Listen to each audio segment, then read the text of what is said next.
My name is Carlin Borisenko, and you're listening to the Actively Unwoke podcast. You can find back episodes of the podcast over at activelyunwoke.com/podcast, along with links to subscribe on all major podcasting platforms, Apple, Spotify, Google, etc., etc., etc. While you're there, if you appreciate my work, I hope you'll consider becoming a financial supporter. You can do that at activelyunwoke.com/support. Join up in my locals, my Patreon, my Substack, or you can make a one-time gift. I really appreciate it. I am funded 100% by you, and I can't do it without you. All right, so for those who don't know, a little bit of backstory about me. I'm an organizational psychologist. What that means is that I spent a lot of time working with businesses to help make better working environments. And the reason I became an organizational psychologist is that I figured we spent our lives at work. There was no reason to be miserable every day. And if we could make better working experiences, then we could create a better, more fulfilling culture and people would just be happier all around. That makes sense to me. I spent a lot of time doing that. And when I was working on that, I got really into mindfulness. So a lot of people think of mindfulness as being very kind of woo woo and hippie and meditation. And, to some extent it is all those things. But I got into mindfulness because it helped me maintain a positive outlook and perspective no matter what was going on around me. And I got so into mindfulness that I actually ended up writing a whole book about it. My first book, which all of you may not actually know about, is I wrote a book called Zen Your Work: Create Your Ideal Work Experience Through Mindful Self-Mastery, where I taught people how to apply different mindfulness techniques to their work experience. Things like being aware of your perspective, what's going on with your body, your surroundings, things like that, being in the present moment and trying to have an attitude of non-judgment about the things that happen to you. I applied that to all different types of work experiences to help people be happier in their work environment. And that was what I did up until I got thrown into this insane world of the culture wars. And then I spent the last 3 years of my life surrounded by some of the most outrage addicted, miserable people in the world. And I have to admit, I got really out of practice with my mindfulness techniques that I was using in my personal life. And it wasn't that I wasn't doing them, but when you're surrounded all day, every day by a band of screeching hyenas, and that is really the best way I can think to describe my existence for the last 3 years. I'm surrounded all day, every day by a roving band of screeching hyenas that just go from one place to another, creating destruction wherever they go, just complaining about everything, outraged about everything. Everything is wrong. Everything is awful. Every person they disagree with is the worst possible human being in the world. Every person they disagree with is a narcissist. These people spend all days digging into every single thing people they don't like have ever said on the internet to try to take it out of context, to twist it in the worst possible way. I've been attacked and smeared by these people all over the internet for years. And by the way, these are people who claim to be against woke culture. That's the existence I've had for the last 3 years. And it's been really, really, really challenging. And I have to admit that the last 2 years specifically have been probably two of the most challenging years of my entire life because I have felt that in trying to do the right thing, in trying to push back against what I do believe is a cultural revolution that is taking place in this country, I have been exposed to a dark underbelly of humanity that I really didn't know existed. And there have been times when it has changed me into a completely different person. I think it's one thing to know that this happens in theory, and for much of my life, I have been someone that understood that this happened in theory.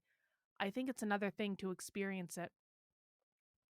And so I've asked myself a lot of questions over the past couple of years. I've asked myself, why on earth would I be put through this absolute nightmare of an experience?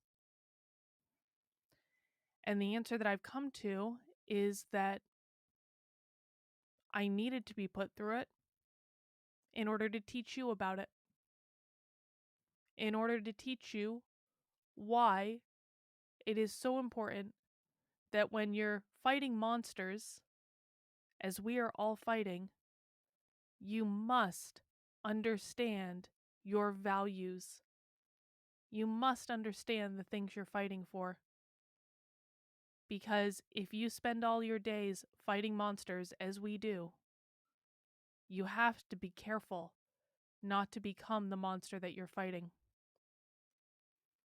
And so yesterday, a member of my community, shout out to Fran.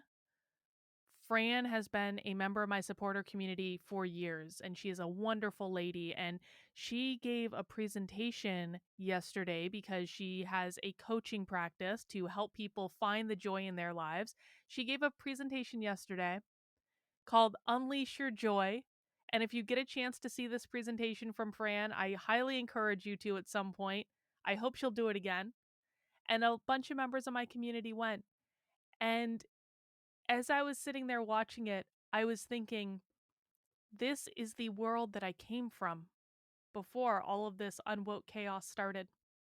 This is the world I came from. I came from the coaching world. I came from the mindfulness world. I came from the people who were talking about not putting limitations on yourself, of having a positive perspective, having a positive mindset, making sure you're focusing your energy and attention on things that are going to uplift your life rather than things that are going to bring you down.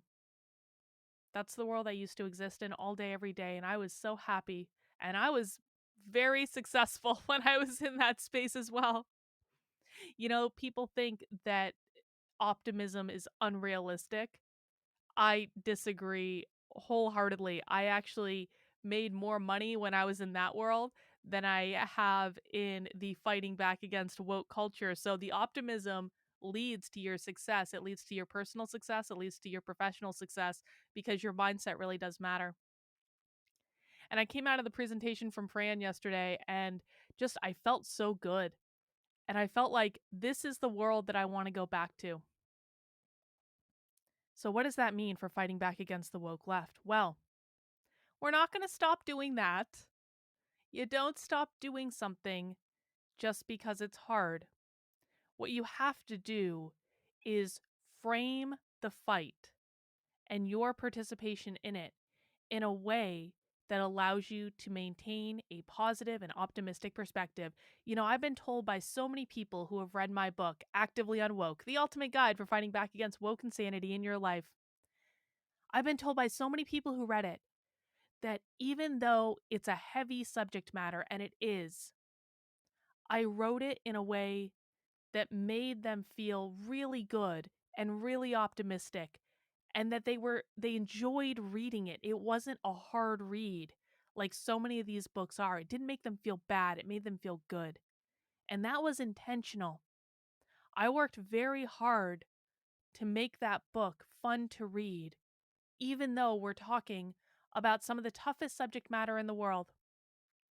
Because if people feel better, if they feel good, they're going to be more likely to show up. I do the same thing with my weekly happy hour streams and my weekly Socialism Saturday streams on my YouTube channel. We do happy hours at 5 p.m. on Fridays. We do Socialism Saturday on 6 p.m. on Saturdays. And in those streams, we watch hard content. We watch woke training from start to finish, the full gamut of it. We watch real socialism on that stream.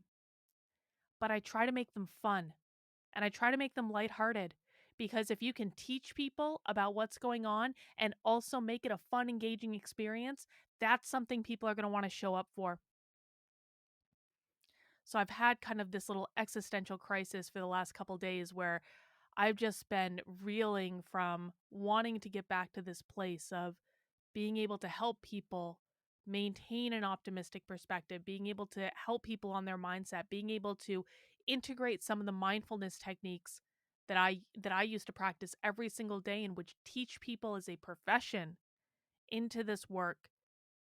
And this is something I'm going to keep contemplating because, I mean, listen, there's a whole chapter in Actively Unwoke about self care. There's no accident that I wrote an entire chapter about how to take care of yourself mentally when you're fighting back against the woke left. But I think that this is going to start becoming a more important part of what I do, simply because I don't think that we can win if everyone around us is miserable. And I feel like I'm in this place where I'm watching cancel mob after cancel mob after cancel mob, again, in the so called anti woke space. I see more coordinated cancel mobs coming up in the anti woke space than they do on the political left. That's the truth. The anti woke space online is not anti woke, they're just a different brand of authoritarian. We cannot exist in this successfully. We have to do something different.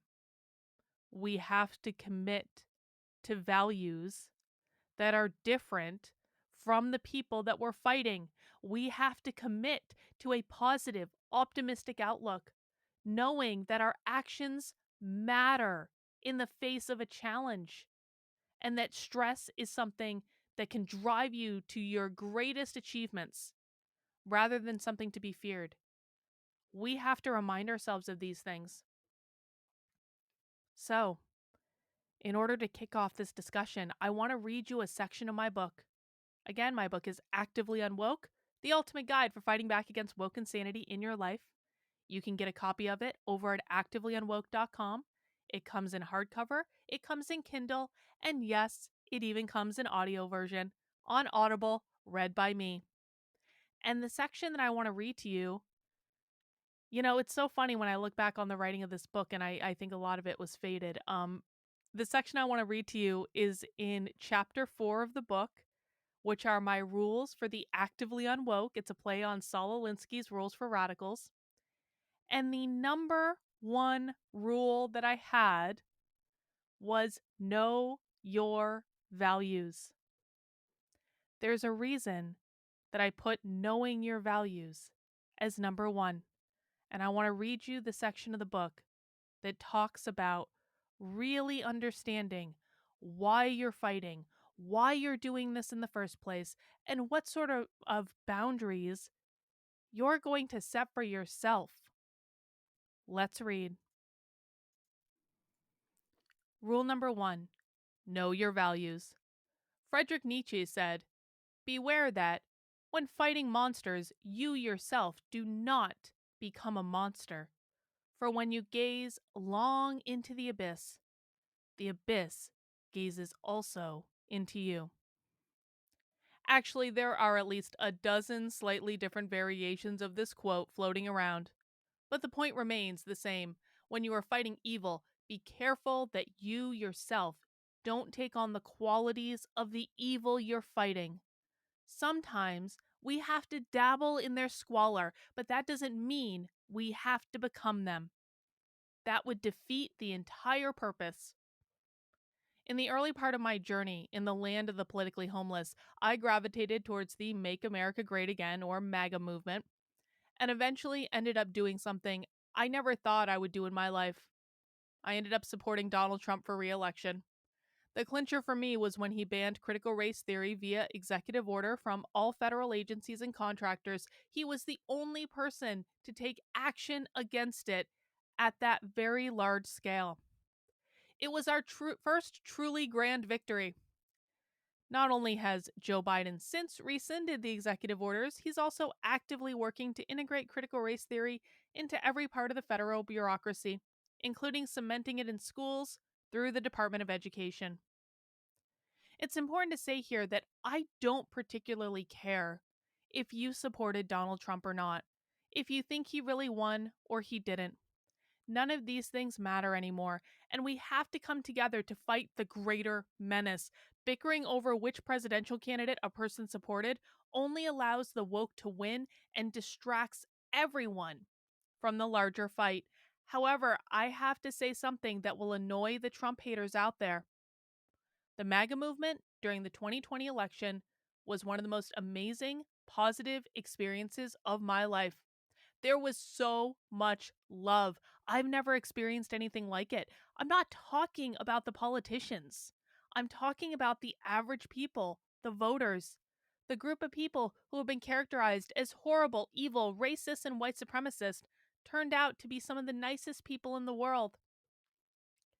After the election, and especially after January 6th, things began to change.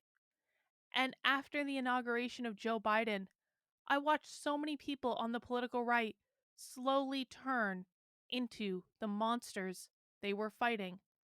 They started to become so reactionary to anything the left did, especially their most hated politician, AOC, that it became completely distracting from the larger picture. One of the most pronounced incidents came when there was a concerted effort to cancel Chrissy Teigen. Now, I'm not a Teigen fan by any stretch.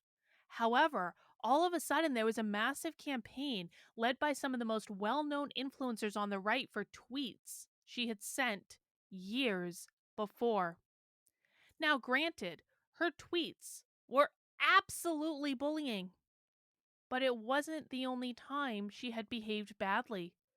But no matter how you paint it, going after her 2 years after the fact was not for principle. It was for revenge. And even worse, if you spoke up against it, you were attacked. A classic social justice warrior tactic to suppress dissent. So most people who disagreed with it just kept quiet. Now, this is not to say that the entire right has become the monster they're fighting. They haven't, but a portion of them have, and it only hurt the greater picture. Sadly, the conservative influencers, usually the ones with a blue check on Twitter, have a more invested interest in making their audience angry than they do in fixing the problem. We have to be better than them. We have to keep our eye on the prize. Every time we allow ourselves to be distracted by petty battles, like complaining about Jill Biden being called Dr. Biden, or complaining about the latest lie AOC has told, the woke use it as a chance to make progress, and we've just lost ground. Even when you have to fight, even when you have to get aggressive, even when you have to use their own tactics against them, you also have to be able to look yourself in the mirror at the end of the day and know you did it for a reason. You achieve some positive movement, even if it's just a sliver of an inch. We're fighting to protect freedom of speech for everyone, not just for those people we agree with. We're fighting to make sure everyone can participate in the discussion and that dissent is permitted without cancellation. We're fighting for a true marketplace of ideas, one that utilizes debate instead of censorship and intimidation. We're fighting for children to be able to go to school and learn how to think, not what to think. We're fighting because every time a child is told they can't achieve success in the world because of their skin color, that is child abuse, and it's happening in your local public school every day. We're fighting for people to be able to support whatever political party they like without risking their job. We're fighting to make sure people have the freedom to think and consider different ideas and can even retain the right to change their mind based on new information. We're fighting for a society in which we can celebrate all of the progress we've made over the last 250 plus years while still acknowledging that things aren't perfect and there are still areas for improvement without being forced to say the country is foundationally racist. We're fighting for the things that the American Civil Liberties Union, the ACLU, used to fight for. The most deplorable speech to still be protected, because when you protect the worst of the worst, you protect free speech for everyone else. And really offensive speech is the only kind of speech that needs protection anyway. No one is going to demand cancellation for people they agree with. Whatever you're fighting for, make sure you have a really clear picture of it in your head and hold yourself accountable to your own values. Take a few moments before you move on and write a few notes about why this fight is important to you. Every time the going gets rough, go back to your why. Remind yourself why your why is important and make sure you're holding yourself accountable to these values. There's so much noise out there. Do not allow the nonsense to distract you by keeping your values and your why top of mind. And that's the end of the rule in the book. So, I guess I'm going on a little journey of revisiting some of my own values. I wrote this portion of the book probably, oh gosh, 2 years ago now. About 2 years ago. Maybe a little less, but about that. And there's so much that's changed since I wrote this portion of the book. But there's also so much that stayed the same. I think what I'm going to do is to accompany this podcast, I'm going to post an article, or rather an essay, on my Substack, Carlyn, KARLYN.substack.com. You can also get there by going to activelyunwoke.com/Substack. I'm going to post an essay on there where I talk about my values. And I'm going to share with you how I think about this. You may not agree with my values, and that's all right. I'm not the right teacher for everyone. I'm not the right person for everyone.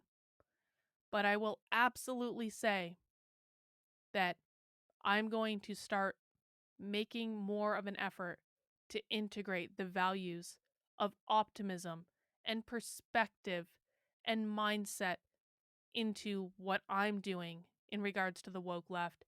And I promise you, some of you might be a little skeptical, I understand that, but I promise you, if you come on this ride with me, you will experience so much benefit and you will feel so much better.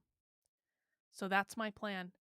I will post the accompanying essay over on my Substack, and when I do, I will make sure I leave a link in the show notes for the podcast so that you can go find it if you want to. All right, guys, that's all I've got for this one. Thanks for listening. We'll see you next time.